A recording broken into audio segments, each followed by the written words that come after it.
Death is a natural and inevitable part of the cycle of life. Everyone dies, but every death, like every life, is unique.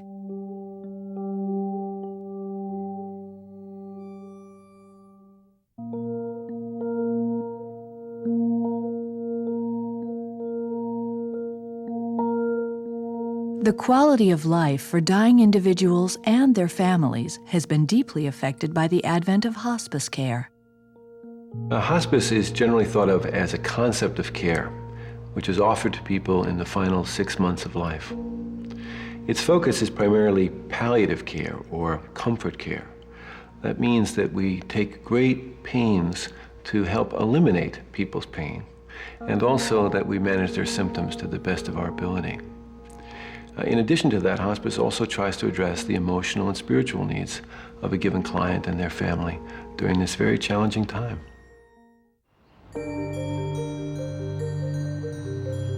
Begun in 1987, the Zen Hospice project in San Francisco is now nationally recognized as an innovative model to improve end-of-life care.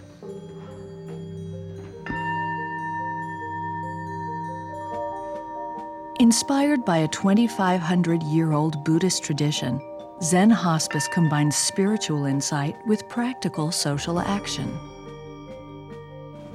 We thought there was a natural match between people who were cultivating meditation practice and the capacity to listen very intimately, and people who needed to be heard at least once in their life. At the Zen Hospice, we have about 120 volunteers that are serving at any one time. And they come from all walks of life, different ages. But most come with a common intention, and that is to be of true service and to explore their own relationship to death.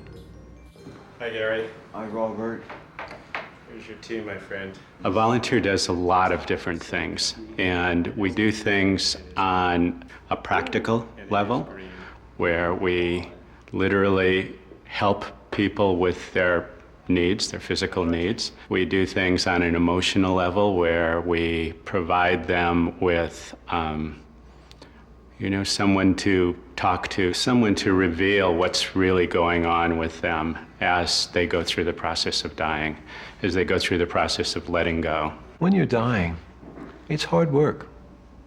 It takes a lot of effort, and it takes all of your attention.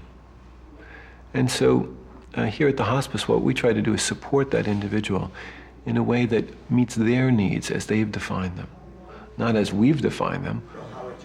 For some, it means watching the Wheel of Fortune on TV, And for others, it means holding their hand when they're frightened. And for still others, it might mean just sitting quietly at the bedside, providing a reassuring presence. Come open to him, to her at the bedside, to let him or her let me know what he wants me to see and find out about his needs. I have found a little bit difficult to have her share, about herself. I become acquainted with what is he going through. Is he in pain? Is he confused? Is he upset? Is he angry? Is he suffering? And is he inviting me to participate in that? So we begin that connection, that work of give and take. You're a cook, right? I'm not a cook. What the volunteers bring to hospice is a willingness to be with our residents and go through the process with them in a very direct and non-judgmental way. There's really nothing to do to change what these people are facing and what we're all going to face at a certain point. At the Zen Hospice, we hold the idea that death is much more than a medical event. That it's really much more a matter of relationships. It's our relationship to ourselves, to God, or whatever image of ultimate kindness we hold in our life. And so a lot of our work is about helping to facilitate those relationships. Another part of hospice care is really helping to facilitate the relationships between that individual and their family. Sometimes families are very involved and very present, and sometimes they're not so involved and not so present. But families are going through the process of facing loss, and to allow them to be completely honest with what they're experiencing is probably the biggest help that we can give. Runs in the family.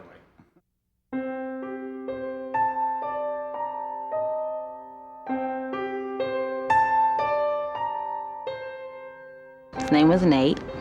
He's 57 years old. He was a father of 8. I'm the oldest of the 8. He was my dad. In March of 2001, he was diagnosed with multiple myeloma. And at the time he was diagnosed, the doctor said if he had come 5 years before, they probably could have helped him. His physicians offered him chemotherapy and other kinds of treatment, but he decided not to pursue those courses. He wanted to really live the remainder of his life with as much freedom and dignity and personal choice.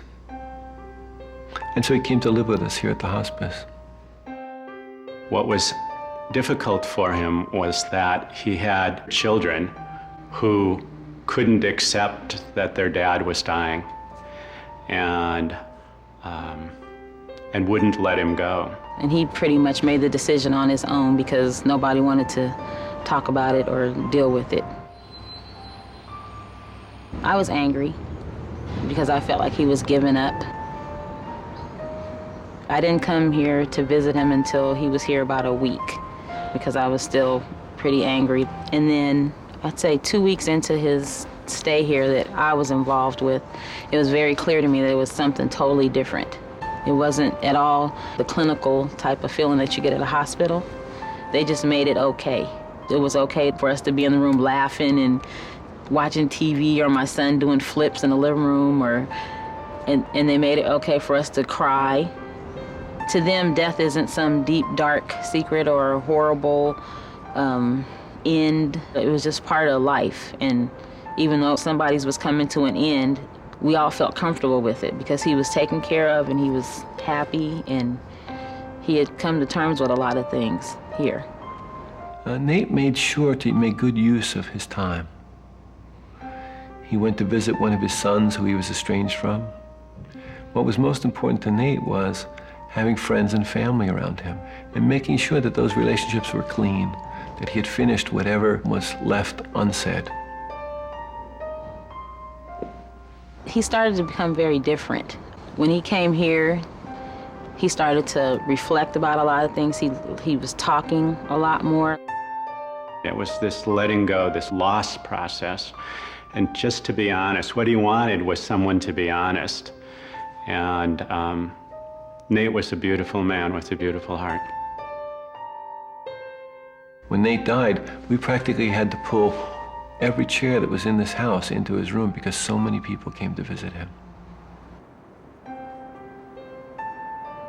The experience my father had here was way beyond what any of us could have ever hoped for. There's a moment in most of our lives where we come to realize that we're about to become a companion for someone who's dying. Maybe we feel like it's a choice in our life, maybe we feel like there's no choice. What's really important to remember about this is that we know how to do this. We know it in our bones. We have been caring for each other for hundreds of years. And of late, we've just forgotten. We've mystified caring for one another, over-professionalized it, and so we've become frightened. And so what we have to do is remind each other of what we already know. That each of us has this capacity in ourselves to embrace the suffering of someone else. That's an important message to send.